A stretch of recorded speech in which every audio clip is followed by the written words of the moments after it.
Ayodhya രാമക്ഷേത്രത്തിലെ fund തട്ടിപ്പ് കേസിലെ പ്രാഥമിക അന്വേഷണ റിപ്പോർട്ട് ഇന്ന് മുഖ്യമന്ത്രി യോഗി ആദിത്യനാഥിന് കൈമാറും. പ്രത്യേക അന്വേഷണ സംഘമാണ് പ്രാഥമിക അന്വേഷണ റിപ്പോർട്ട് കൈമാറുന്നത്.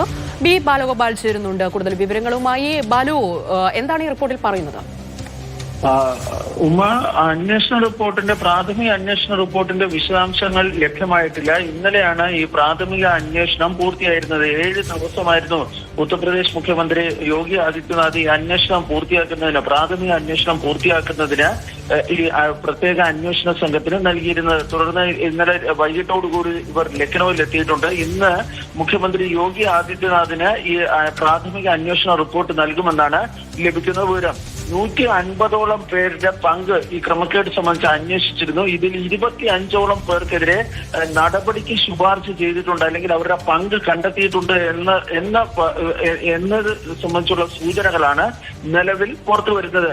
ഇതിനിടയിൽ ഈ അയോധ്യയിലെ രാമക്ഷേത്രത്തിലെ ഈ ഭൂമി വാങ്ങിയതുമായി ബന്ധപ്പെട്ട് ട്രസ്റ്റ് ഭൂമി വാങ്ങിയതുമായി ബന്ധപ്പെട്ട കാര്യങ്ങൾ, അവിടുത്തെ നിർമ്മാണ സാധനങ്ങൾ വാങ്ങിയതുമായി ബന്ധപ്പെട്ട കാര്യങ്ങൾ എന്നിവയിലേക്ക് ക്രമക്കേട് നടന്നിട്ടുണ്ടോ എന്നതിനെ സംബന്ധിച്ചുള്ള അന്വേഷണം വ്യാപിപ്പിക്കുവാനും ഈ SIT തീരുമാനിക്കുകയും ചെയ്തിട്ടുണ്ട്.